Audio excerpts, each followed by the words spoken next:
I have it on the highest authority there is that I am, and always will be, a Hufflepuff. And I'm proud to be a Hufflepuff, I may say. I did like Buckbeak enormously, and I think like a lot of people, I just have a fantasy of just getting on the back of some enormous flying beast and flying away and looking down on the world. And I think that's the thing that most thrilled me.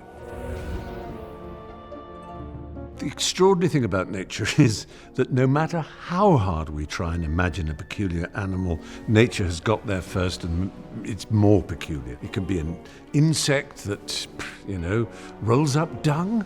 I mean, what writer would come up with something like a dung beetle? And yet these are beautiful animals that do extraordinary work that helps the area in which they live. Things like that which you feel really do. They've slipped through the curtain between the wizarding world and the muggle world somehow. Our ancestors, thousands of years ago, would have happened on dinosaur fossils, and they must have wondered what they were. And they had no way of knowing if they saw a skull, some huge and frightening beast. They had no way of knowing that beast was extinct for millions of years. As far as they knew, it was around the next mountain and buried in a cave. And that suddenly made sense as to why there are dragon myths all over the world. Everywhere there seems to be this idea that there were once beasts like that. When I was young, we didn't really think about myths and dragons and fantasy nearly as much as we did as computing became big.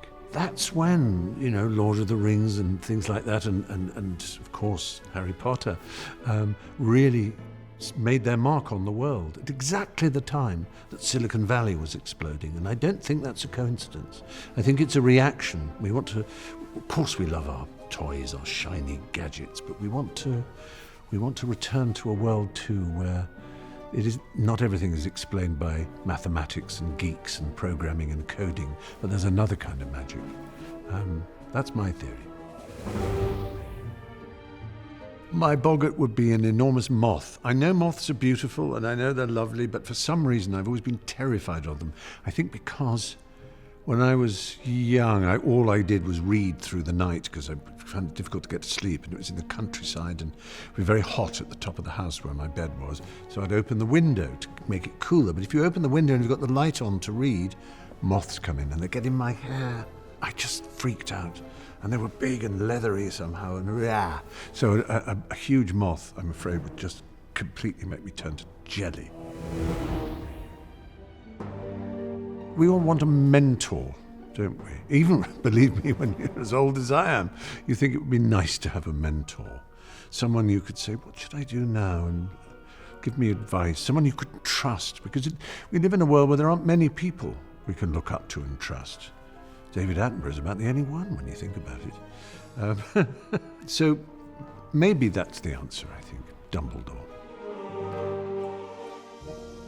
I think it's no surprise that some of the simpler characters, I don't think the way to beat evil is sophistication. I think the way is simple goodness. And so Hagrid and Neville Longbottom are heroic, and Harry is heroic. Sheer goodness, sheer stoutness of heart, as they used to say, is really what's required in the world, not sophistication. So those are the two I'd choose, I think. I'd choose Harry and Hagrid. The loss of any species is a kind of crime against nature and time. Extinction is built into the world as we have it. There's no question about that. We were talking about dinosaurs. They went extinct and it wasn't our fault. Somehow a new twist has happened in the history of evolution, and that we have a consciousness that is aware and counts and lists and gives names to all of nature.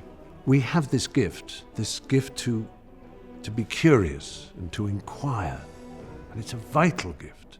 And it means we know what's happening, so we can change our behavior and be a guardian of creation. It's an arrogant thing to be, perhaps, but it's the duty we owe to the way we've evolved. And I think it's so important that we use that knowledge, we use that curiosity to do what we can to be, as I say, those guardians.